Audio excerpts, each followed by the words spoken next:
Nós gostaríamos de informar os irmãos, nosso pastor efetivo, reverendo Juarez, está neste domingo pregando na primeira igreja presbiteriana em Belo Horizonte. Estará pregando agora de manhã, já falamos com ele agora há pouco, por volta do culto das 11 horas, e depois à noite também, por ocasião de uma programação especial daquela comunidade. Esteja orando pelo reverendo Juarez, amanhã pela manhã ele já estará de retorno ao nosso convívio. Também queremos lembrar os irmãos que esta semana nós teremos o reinício das programações dos grupos familiares da nossa igreja. Quarta-feira, dia 1º de agosto, nós teremos neste mesmo santuário um culto de abertura, reabertura das programações dos grupos familiares.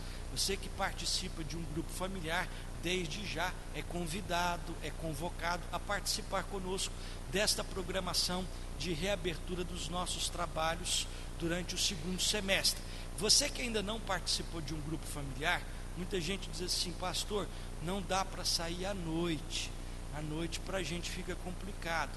Nós temos diversos grupos familiares funcionando à tarde, exatamente para atender os irmãos que têm essa dificuldade. A partir do próximo domingo, dentro do encarte do boletim, você encontrará a escala de todos os grupos familiares, inclusive com os horários, os grupos que funcionam à tarde, e que você poderá então participar com toda a tranquilidade dessa programação. Então lembre-se, nessa próxima quarta-feira, às 8 horas da noite, o nosso culto de reabertura das programações. Também, a partir dessa semana, nós teremos aí a finalização da escola dominical em classes em conjunto e teremos a reabertura. Eu queria passar a palavra à superintendente da escola dominical, nossa irmã Ieda, para que ela possa, como superintendente, desenvolver esta informação. Bom dia, irmãos. Como sempre, a gente retorna quando começa a nova etapa do ano letivo da escola dominical para fazer o convite. Todos receberam dentro do boletim esse encarte que mostra quais são os cursos que nós vamos ter. A maioria deles é continuidade, são os mesmos temas, mas as lições são sempre novas. E a gente quer também ter novos alunos na escola dominical. O grupo que frequenta é sempre o mesmo. São alunos cativos da escola dominical. Mas por que não você, que não tem vindo, de repente faz uma ideia, um plano de estar aqui conosco todos os domingos? É só chegar para o culto das 9 e emendar com a escola dominical das 10 às 11. Um pouquinho mais que você fique, você vai estudar a palavra, você tem várias opções. Faça um propósito na sua vida, venha estudar a palavra de Deus, venha ficar mais maduro na fé, crescer para poder servir melhor. Então esse é o nosso convite. Muito obrigada.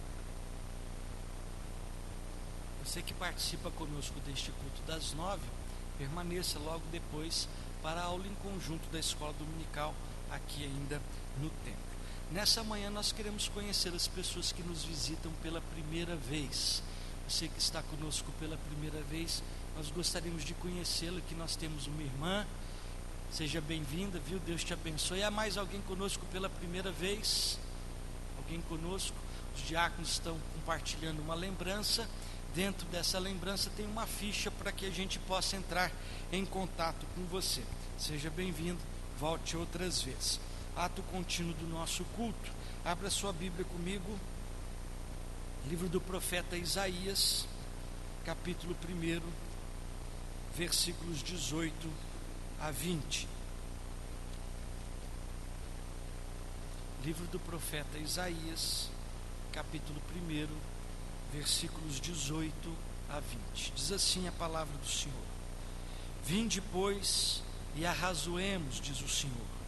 Ainda que os vossos pecados sejam como a escarlata, eles se tornarão brancos como a neve.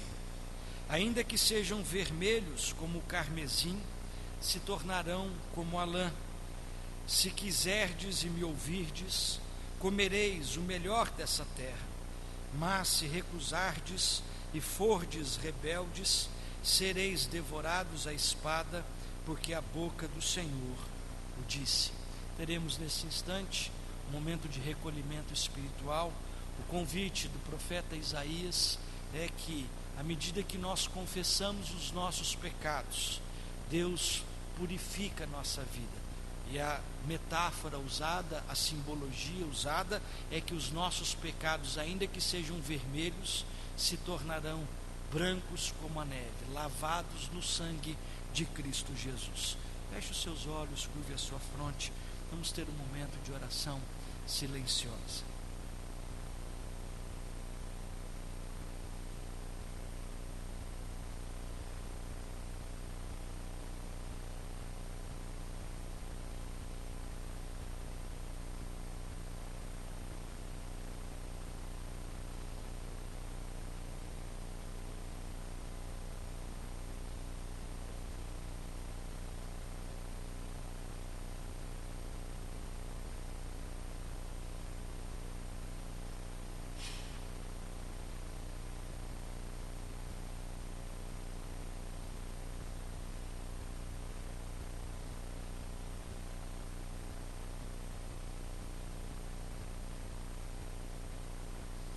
Vamos nos pôr em pé.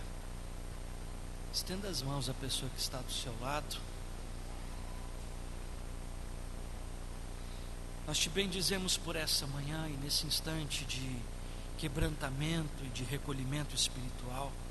Reconhecemos diante da tua santidade a nossa imperfeição, a nossa debilidade, o nosso estado, Deus, de pecadores que somos.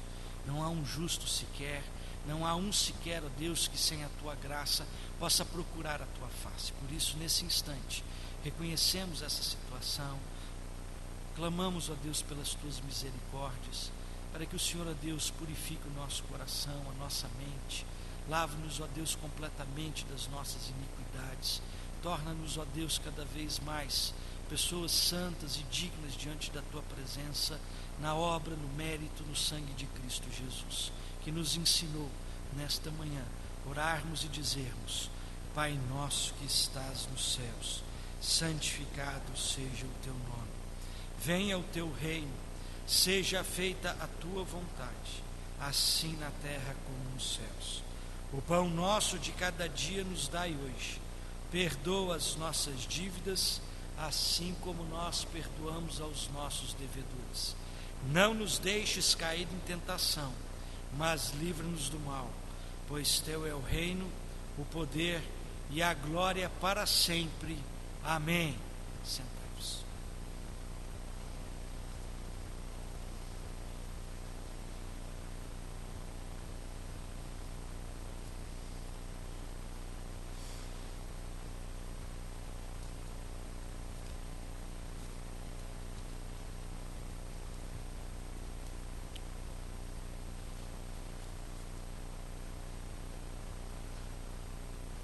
Do Evangelho segundo Mateus, vamos ler o capítulo 17,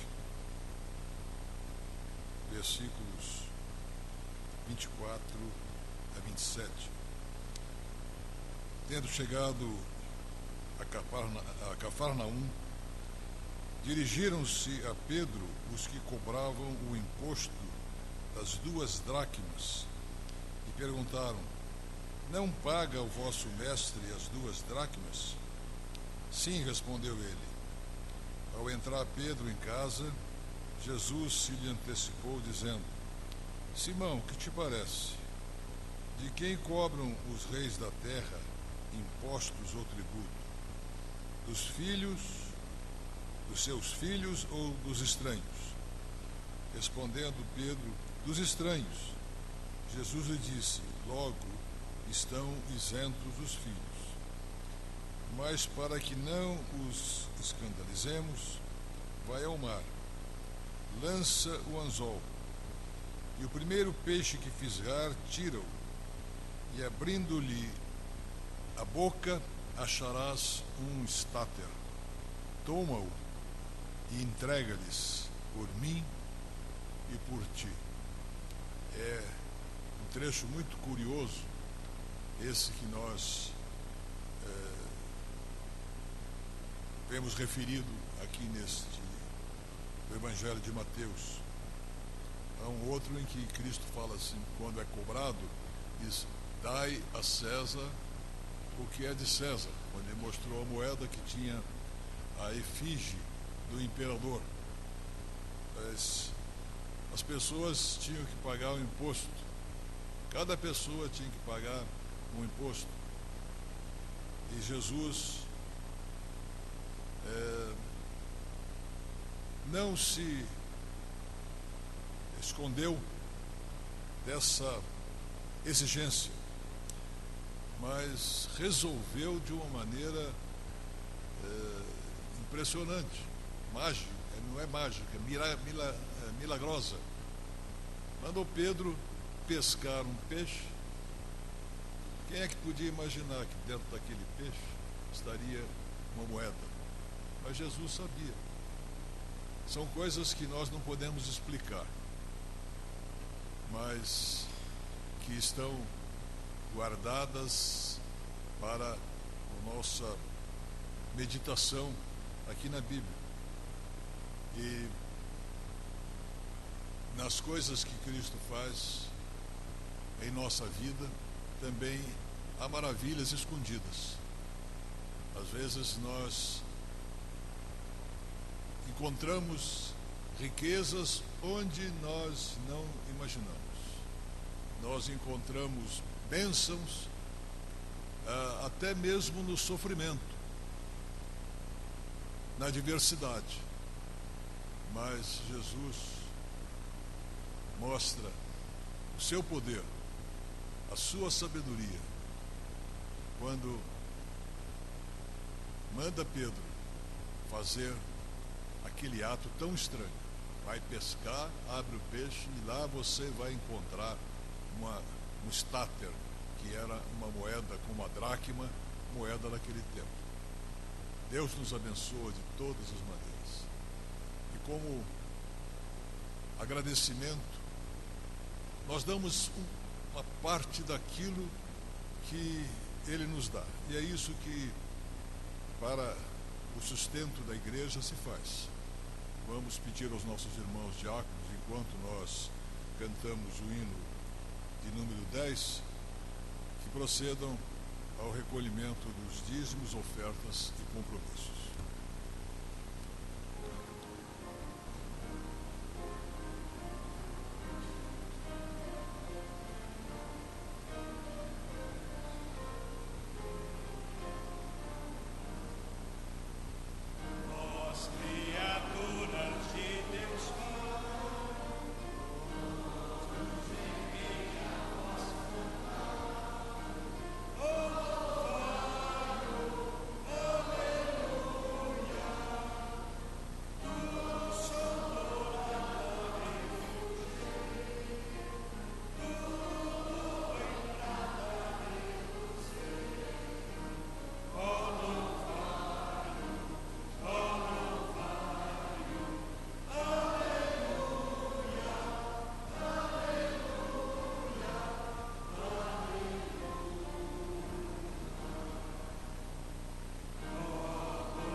Filho, glória ao Pai.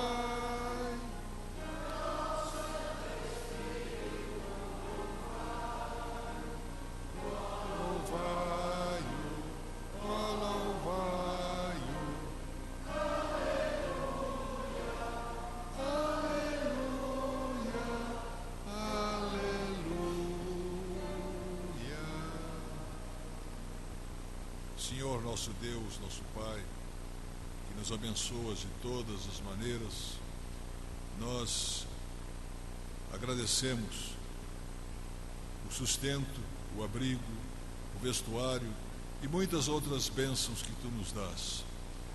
Tu sabes, ó Deus, nos presentear e, pela natureza, nós vemos a generosidade da Tua mão. E queremos, ó Deus, repartindo, separando uma parte daquilo que Tu nos dás, retornar para o serviço da proclamação do Teu Evangelho. Nós te pedimos, ó Deus, que Tu uses o Teu poder para multiplicar a capacidade desses recursos, a fim de que eles sirvam além daquilo que nós imaginamos. É em nome de Cristo que nós te pedimos. Amém.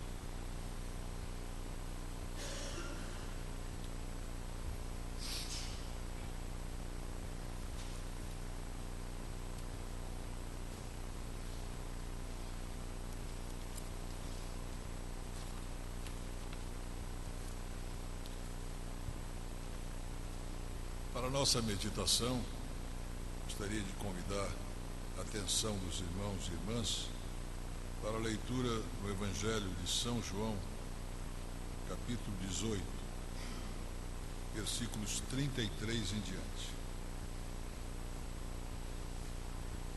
Pilatos interroga a Jesus. Tornou Pilatos a entrar no pretório, chamou Jesus e perguntou-lhe: És tu o rei dos judeus? Respondeu Jesus: Vem de ti mesmo essa pergunta, ou te o disseram outros a meu respeito? Replicou Pilatos: Porventura sou judeu? A tua própria gente e os principais sacerdotes é que te entregaram a mim. Que fizeste? Respondeu Jesus: O meu reino não é deste mundo. Se o meu reino fosse deste mundo, os meus ministros se empenhariam por mim, para que não fosse eu entregue aos judeus. Mas agora o meu reino não é daqui. Então lhe disse Pilatos: Logo, tu és rei? Respondeu Jesus: Tu dizes que eu sou rei. Eu para isso nasci, e para isso vim ao mundo, a fim de dar testemunho da verdade. Todo aquele que é da verdade ouve a minha voz. Perguntou-lhe Pilatos: Que é a verdade? Tendo dito isto, voltou aos judeus e lhes disse: Eu não acho nele crime algum. É costume entre vós que eu vos solte alguém por ocasião da Páscoa. Quereis, pois, que vos solte o rei dos judeus? Então gritaram todos novamente: Não este, mas Barrabás. Ora, Barrabás era salteador.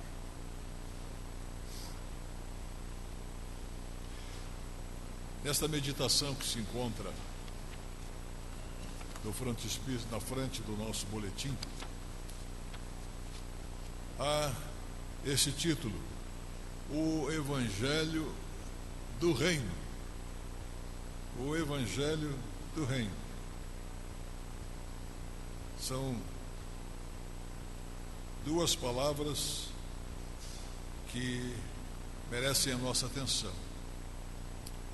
Evangelho, que quer dizer boas novas. E o reino? Que reino é este que está sendo mencionado aqui? Porque Jesus percorria toda a Galileia, ensinando nas sinagogas, pregando o evangelho do reino e curando toda sorte de doenças e enfermidades entre o povo.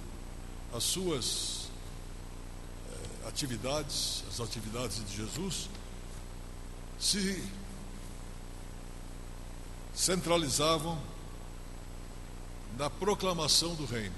As suas parábolas eram parábolas que em Mateus eram parábolas todas falando da presença e da realidade do reino de Deus.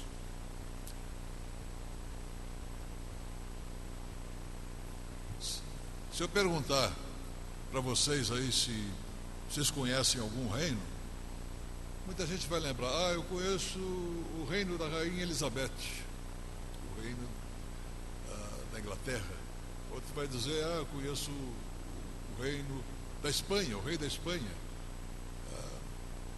A rainha da Suécia, que por sinal até é brasileira, né? Uma curiosidade. E a gente vai encontrando aí pela essa geografia do mundo grandes reinos, pequenos reinos, reinos democráticos, reinos autoritários, e todo reino tem um rei ou uma rainha. E agora, se eu perguntar para vocês qual é o reino mais conhecido, eu teria que dar alguma pista, né, para saber que tipo de reino é esse. Mas se eu perguntar para um garoto nos Estados Unidos, ou mesmo aqui no Brasil, qual é o reino onde eles gostariam de ir, todos vão dizer assim: quero ir para o reino encantado de Disney.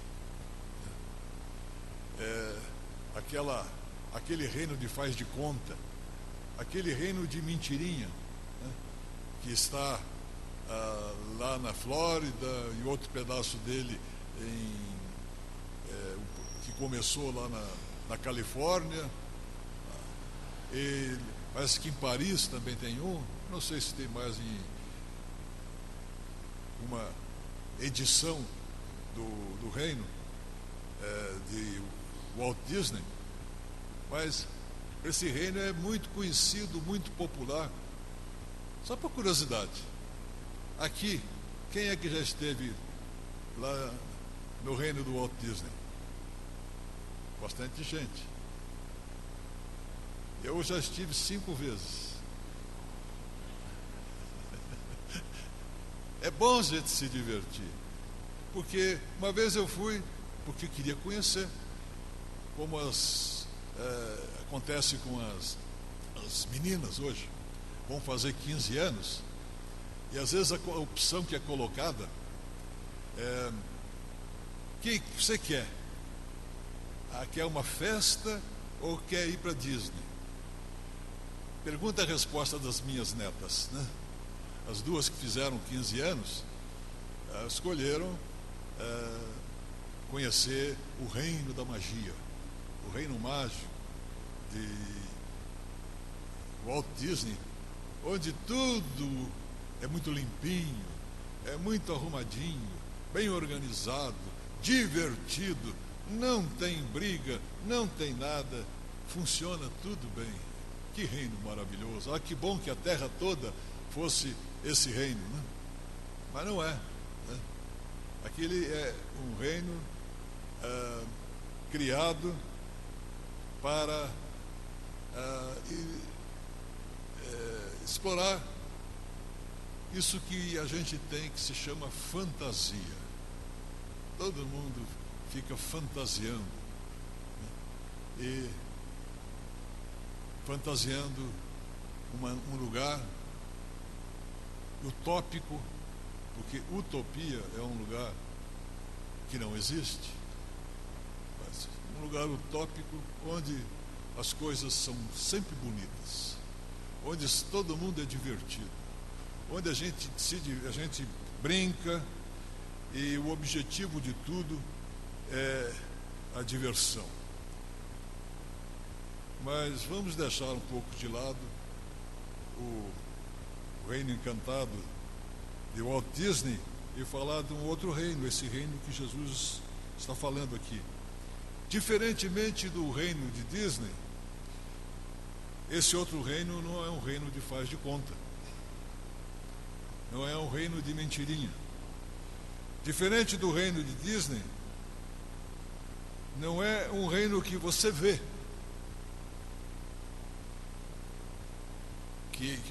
Esse que a gente vê, a Inglaterra e etc., e outros reinos, e mesmo o reino lá da magia, a gente vê, mas este reino que Jesus fala, esse a gente não vê com os olhos.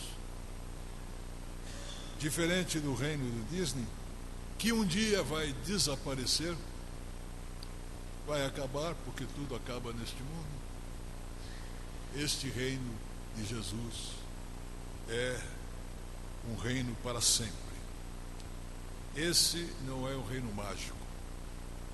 Esse é o reino do Senhor do universo, do Rei do universo. Lá no reino mágico do Disney não existe rei. Só se a gente chamar o Pato Donald, o Mickey Mouse e outro. Mas nenhum deles se apresenta como rei. Mas o reino que Jesus fala tem um rei claramente entronizado e definido. Se você pertence a Cristo, você é cidadão desse reino. Você é cidadão ou você é cidadã desse reino. E vamos ver então algumas características importantes desse reino de que Jesus fala, porque ele disse assim, disse para Pilatos, que era o representante do rei principal daquele tempo, representante do imperador romano, que mandava em toda aquela região. Pilatos era o seu procurador, era aquele que cuidava dos interesses de César, lá na região onde Jesus nasceu e trabalhava. E os judeus entregaram Jesus à mão de Pilatos, nas mãos de Pilatos, para que Pilatos julgasse a Jesus. E diziam zombeteiramente, olha aqui, este é o nosso rei. E Pilatos pergunta então, você é o rei dos judeus? E Jesus responde, vem de ti mesmo essa pergunta? Ou foram os judeus que fizeram essa intriga? E Jesus disse, o meu reino não é deste mundo. O meu reino não é deste mundo. O meu reino não é das ordens autoritárias, de autoridade ou de poder deste mundo. Se o meu reino fosse deste mundo, os meus ministros se empenhariam por mim, para que não fosse entregue aos judeus. Mas o meu reino não é daqui. Bom, se o reino de Jesus não é daqui, de onde é que é?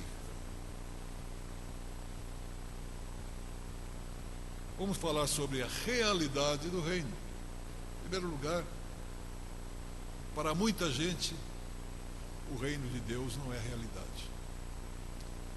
Mas a Bíblia, ao longo das suas páginas, especialmente os evangelhos falam repetidamente do reino de Deus. Jesus veio pregar o reino de Deus. Veio pregar que o Senhor Deus é rei não só aqui da terra, mas rei de todo o universo, porque Ele criou o universo. Ele mandou com a sua ordem que todas esses mundos, estrelas e constelações, coisas imensamente grandes e impressionantes, se fizessem. A Terra é pequenininha, a Terra é um cisco comparado com alguns astros do universo. Mas Jesus veio pregar o reino. Uma vez Jesus disse: buscai primeiramente o reino de Deus. Buscar primeiramente, primordialmente, no começo, na frente de tudo, procurar o reino de Deus. Então, se ele mandava os seus discípulos, e as palavras da Bíblia são nesse sentido, para nós buscarmos primeiramente o reino de Deus, ele não mandaria a gente buscar uma coisa que não existe. Somente se pode procurar algo que tem existência. Então, essa ordem de Jesus, para quem crê em Jesus, é a certeza de que o reino de Deus é real. E tudo que Jesus falava estava centralizado no reino de Deus. Esta frase, reino de Deus, é repetida 61 vezes no Evangelho de Mateus. E 85 vezes no total do Novo Testamento. E Jesus fala de si mesmo, dele ter vindo para trazer a realidade do reino. Eu para isso, tu dizes que sou rei. Eu para isso nasci. E para isso vim ao mundo. Esta era a razão de Jesus vir ao mundo, para introduzir o reino de Deus entre os homens. Em Lucas 4:43 ele diz assim: é necessário que eu anuncie o evangelho do reino de Deus também às outras cidades, pois para isso é que eu fui enviado. O primeiro sermão que Jesus pregou foi sobre o reino de Deus. Ele disse em Marcos 1:15: o tempo está cumprido. O tempo se cumpriu, ou seja, as profecias se cumpriram. O reino de Deus é o cumprimento das profecias. O reino de Deus está próximo. Arrependei-vos e crede no Evangelho. Nós oramos há pouco a oração que nós chamamos oração dominical. Não que ela seja do domingo. Dominical não é o que se faz no domingo. Dominical é aquilo que é de Dominicus, que em latim quer dizer o Senhor. É a oração dominical, é a oração do Senhor. E quando Jesus ensinou os seus discípulos, e nós às vezes repetimos tão depressa como quando eu era criança. Tinha um amigo que faleceu algum tempo atrás, o presbítero Ivair, né? E a gente ficava junto na igreja lá em Londrina e fazia aposta quem é que falava a oração dominical mais depressa, né?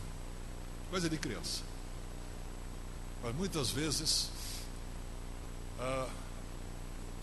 isso também da gente falar uma coisa tão importante e não pensar naquilo que está falando, não meditar naquilo que está dizendo.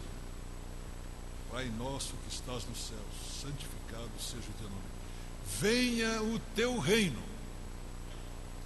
Venha o teu reino. Seja feita a tua vontade, assim na terra como nos céus. Então, esta é a oração que Jesus ensinou e que nós falamos, que devemos orar para que venha o reino de Deus sobre mim primeiro, para que ele se torne uma realidade na minha vida, não uma coisa externa, mas algo que seja interior, meu íntimo. E assim nós vemos que Jesus cuidava todos os momentos de fazer. Ele dizia: a minha comida e a minha bebida é fazer a vontade de meu Pai que está nos céus. Mas o reino de Deus não é uma coisa do futuro. Será que o reino de Deus vai acontecer no futuro, quando o mundo acabar? Jesus não disse isso. Jesus disse que o reino de Deus está entre vós. O reino de Deus está dentro de vós. O reino de Deus não é para ser esperado para o futuro. O reino de Deus é para aqui e agora. Venha o teu reino. Mas o reino de Deus não vem para quem diz essas coisas como um faz de conta. Nem todo o que me diz Senhor e Senhor, Senhor, Senhor, entrará no reino dos céus, mas aquele que faz a vontade do meu Pai. E o reino de Deus está entre nós. Se eu, como disse Jesus, se eu expulso os demônios pelo dedo de Deus, certamente é chegado o reino de Deus sobre vós. Interrogado então pelos fariseus sobre quando viria o reino de Deus, Jesus respondeu: não vem o reino de Deus com visível aparência, nem dirão ei-lo aqui ou ei-lo lá, porque o reino de Deus está dentro de vós. Portanto, para que a gente possa entender o que é o reino, devemos entender qual é a relação entre o reino de Deus e a igreja. Às vezes, na história da igreja, se fez uma confusão entre reino de Deus e igreja, dizendo que a igreja era o reino de Deus e o reino de Deus era a igreja. E esta confusão, que parece tão pequena, causou terríveis desastres na história.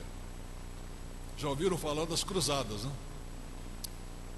200 anos de guerra, e essas guerras continuam surdas e sorrateiras na história, entre o Ocidente e o Oriente. Mas o chefe da igreja se levantou e disse: Deus quer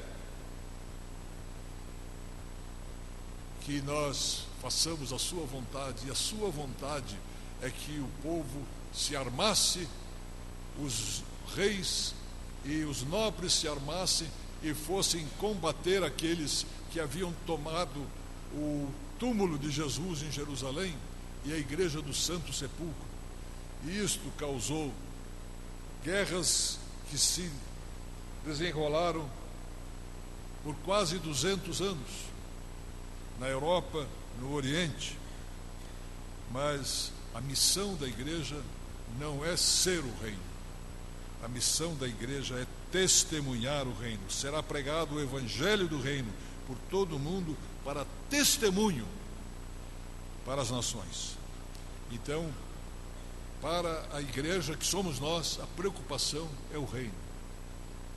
E nós temos que nos preocupar com alguma coisa que é real, que o reino de Deus é uma realidade que está em nós, uma realidade que sai de nós para se mostrar através de nós. E neste reino, em segundo lugar, existe a autoridade. A autoridade é do rei. Todo reino tem que ter autoridade, porque o reino que for uma bagunça, que não tiver autoridade, que for um reino em que todo mundo manda, esse reino não subsiste.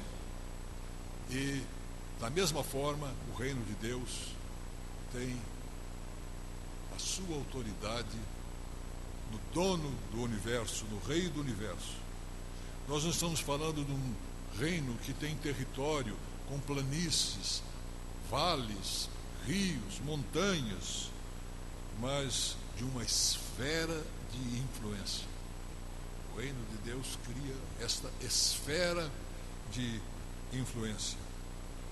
Todo reino tem um rei, e o rei tem um trono. Deste trono ele se assenta para reger, para dominar, para mandar. O trono é a sede da sua autoridade. E que fazem os súditos do rei? Eles obedecem, cumprem a vontade do rei. No reino, quem está no controle é o rei. A sua vontade é suprema e soberana. Agora, vamos fazer uma comparação importante, uma imagem que nós podemos usar. O meu coração, o seu coração, tem um trono. Ele é um reino que precisa ter um rei. Ele tem um trono, e neste trono está alguém assentado e que tem toda a autoridade sobre a minha vida e sobre a sua vida. Cristão verdadeiro é aquele que tem Cristo sentado no trono do seu coração. Cristão verdadeiro é aquele que abdicou, entregou o trono da sua vida para Jesus. Quando Jesus disse assim: buscai primeiramente o reino de Deus, ele está falando da prioridade número 1 da nossa vida. Ele não quer ser número 2, de maneira nenhuma número 3. A gente até brinca assim, dizendo, nenhum time quer ser vice-campeão. Todo time luta para ser campeão. E também o importante é ser presidente. Até a gente pergunta assim: eu não conheço alguma rua de vice-presidente fulano de tal, né? As ruas são para honrar um presidente. E Cristo não quer o segundo lugar na sua vida. Cristo não quer o segundo lugar na minha vida. Cristo quer ter a primazia, não porque Ele mande simplesmente, mas porque através da sua presença o seu reino se estabeleça em meu coração. Pois Jesus não quer ser vice-rei, Ele quer ser o rei. Para isso, a nossa vida vai ser para a glória desse rei. Viver sob a orientação desse rei que é Cristo, no governo e na disciplina que Ele estabelece na nossa vida.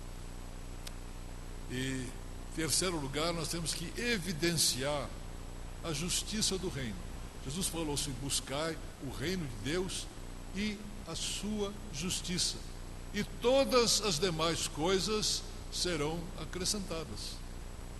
Prioridade: buscar em primeiro lugar o reino de Deus, o domínio de Deus no seu coração e a sua justiça, e todas as demais coisas serão acrescentadas. E quando a gente fala a sua justiça, o quê? O tribunal de justiça, juízes, desembargadores? Não, essa é a justiça humana. Esta é a justiça institucional que os homens estabelecem. Buscar a justiça de Deus é fazer com que tudo o que nós somos, falamos, pensamos, seja revestido e tenha o caráter de Deus. Justiça aqui para Jesus quer dizer caráter. O caráter, aquilo que se revela, o caráter de Deus, aquilo que está dentro de nós e que se revela. Como é que as pessoas veem o nosso caráter? Existe algum aparelho que mostra como é que é o caráter de alguém? Existe algum aparelho como uma tomografia, ou raio-x? Não. O nosso caráter se revela através do que nós falamos, através do que nós fazemos. O caráter é evidenciado pela nossa conduta. O reino de Deus não deve ser somente experimentado internamente, mas ele deve ser mostrado, ele deve ser revelado, fazer uma diferença na nossa vida para que todos vejam que Cristo está em nós. Cristo vive em nós.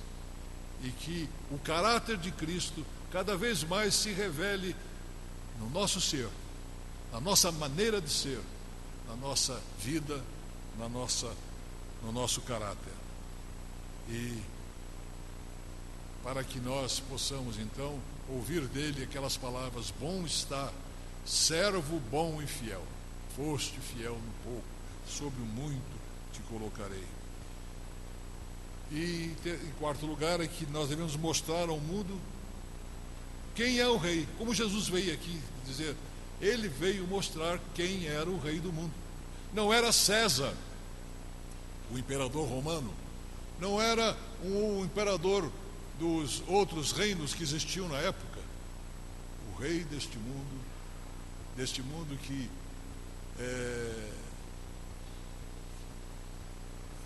os reinos deste mundo são reinos que têm ministros, que têm reis, que têm toda a sua estrutura, mas o rei deste mundo que está presente e fazendo a sua vontade de maneira invisível através do seu poder é o Senhor nosso Deus. Nós vamos proclamar o Evangelho do Reino. Nós não devemos apenas entrar no reino ou o reino entrar em nós, mas que devemos expandir esse reino. Expandir esse reino. A razão é muito simples, porque virá o dia em que o Senhor voltará e o seu reino estará sobre todos. E nós somos embaixadores desse reino. Paulo diz, 2 Coríntios 5:20, nós somos embaixadores de Deus. Viver aqui no mundo como embaixadores, revelando que nós somos súditos dos nossos governantes, das leis do nosso país, mas há uma lei superior, que é a lei de Deus, o poder de Deus, a vontade de Deus sobre a nossa vida. Nós somos embaixadores. Este reino não é um reino de faz de conta. Esse reino não é um reino que vai passar, mas é um reino de verdade. Porque Jesus diz assim, eu vim ao mundo para dar testemunho da verdade.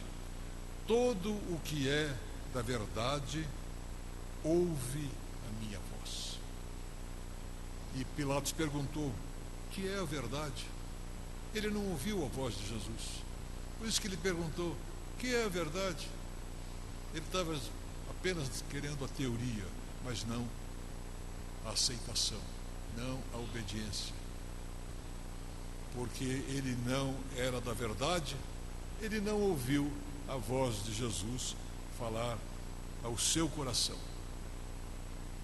Eu deixei por fim alguma coisa que é muito importante. Contra o reino de Deus existem forças, existem inimigos que a Bíblia chama de reino das trevas. Hoje se fala aqui bastante nessa linguagem dos jovens, dos filmes, de Batman e de todos esses reinos imaginários que são criados, do rei das trevas, o cavaleiro das trevas. Mas nós podemos ter a certeza que o rei deste mundo, o príncipe deste mundo, não quer a autoridade de Deus.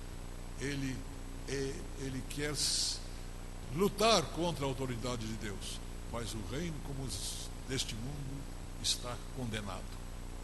O reino deste mundo já foi julgado, e a esperança que a nossa fé alimenta dentro de nós é que todos nós que não estamos vendo com os olhos da carne, estamos vendo com os olhos da fé aquilo que está se realizando, porque começa a se realizar em nós, dentro de mim, e é só assim que eu posso ver o reino de Deus, quando ele está instalado dentro de mim, sobre o trono do meu coração. O meu reino não é deste mundo. O meu reino não é daqui. O reino de Cristo, o reino do Senhor, é o reino do qual fazem parte aqueles que amam a verdade, aqueles que amam a justiça, aqueles que têm o caráter de Cristo, aqueles que buscam fazer a vontade de Deus todas as horas, todos os dias da sua vida, pois esta é a vontade do Pai. Que Deus os abençoe. Vamos nos pôr em pé, entoaremos apenas a primeira estrofe e o coro do hino 288, apenas a primeira estrofe e o coro. Logo após receberemos a bênção, imediatamente teremos início na escola dominical.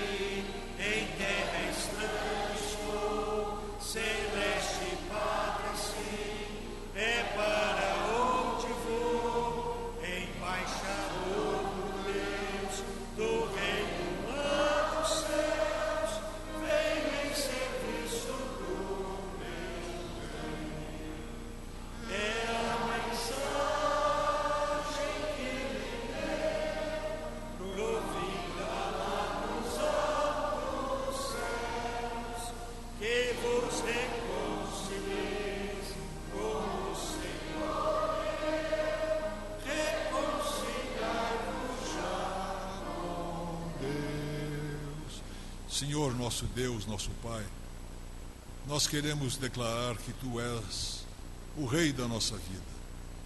Tu és o nosso Senhor, com toda a autoridade sobre a nossa vida e sobre tudo que nós somos.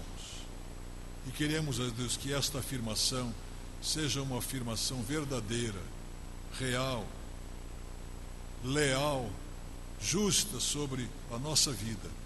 E que nós não sejamos encontrados em falta, nós não sejamos encontrados como com perjúrio, mas estejamos jurando sobre esta verdade, que Tu queres reinar sobre nós, para a nossa felicidade, para a nossa paz.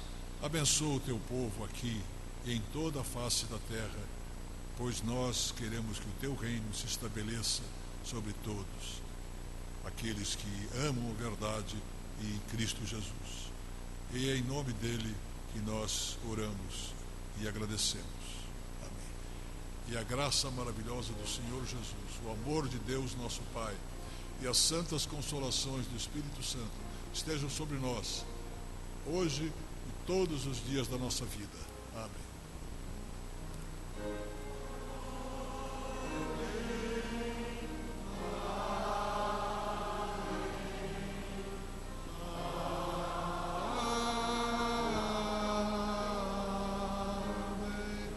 Saudemos uns aos outros na paz e no amor do Senhor Jesus.